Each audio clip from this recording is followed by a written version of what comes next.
Well, thank you, Mr. Chairman. I think what we've realized today is that the Chinese Communist Party is a threat.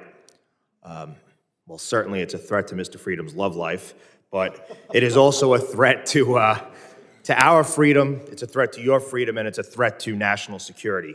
And before coming to Congress, I was blessed and lucky enough to serve as a member of the New York City Police Department, retired there as a detective, and had a pretty good understanding of the men and women who were law enforcement professionals in New York, and never once did I see a patch on anyone's uniform from the Chinese Communist Party. But as you all know, we discovered a Chinese police station where the purpose was for officers to monitor, harass, and intimidate Chinese dissidents. Dr. Fu, in your testimony, you shared the things that you and your family have endured back home. And as someone who has been targeted by the Chinese Communist Party, not only do these bold actions surprise you, but if you could imagine, I mean, how many other cities and places throughout this country is this happening? Thank you, Congressman.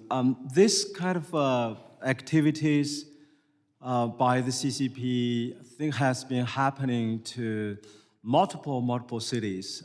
Actually, even during the period of time where my house was being surrounded, by those mask-wearing thugs from San Francisco to New York and Houston. They were bused there, living in luxury hotels in Odessa, Texas.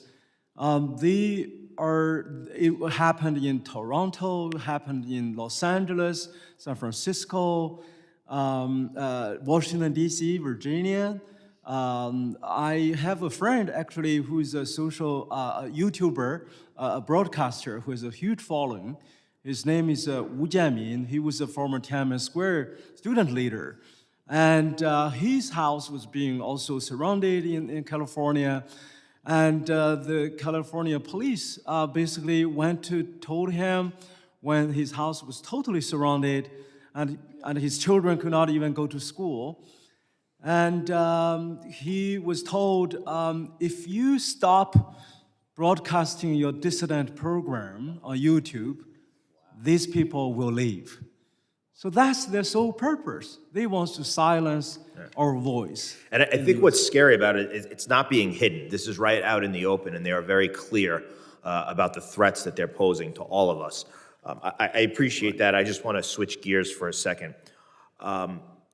Ms. Boyajian, you mentioned in your testimony the possibility of a federal law enforcement training center training on transnational repression. And I know that FLETC does a lot of work across the nation. As a matter of fact, I partnered with them this morning back home on Long Island with Congressman Garbarino and Lalotta hosting a human trafficking awareness training. What would the benefits of developing a FLETC training specific to this, what benefits would it serve to local law enforcement agencies? I think if you develop a course at FLETC, you have the benefit of being able to get standardized training to a high number of individuals, because it's not just local law enforcement coming through, obviously, it's other federal agencies, it's even partners, state level, and being able to have that standardized training.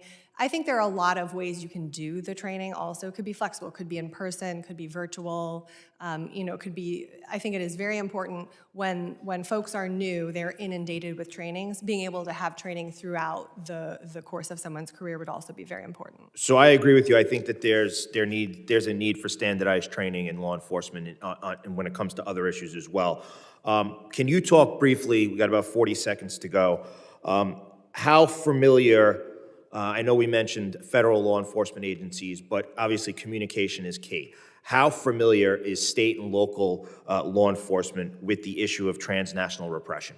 Not very. I would say it wildly varies. So for the state and local folks who have diaspora communities that are targeted, New York and California, for example, the FBI has been working extensively with them. DHS is also doing community engagement.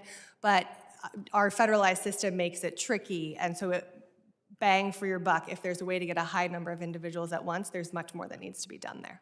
There's only so much they can do with the resources they have, so it seems like we have work to do.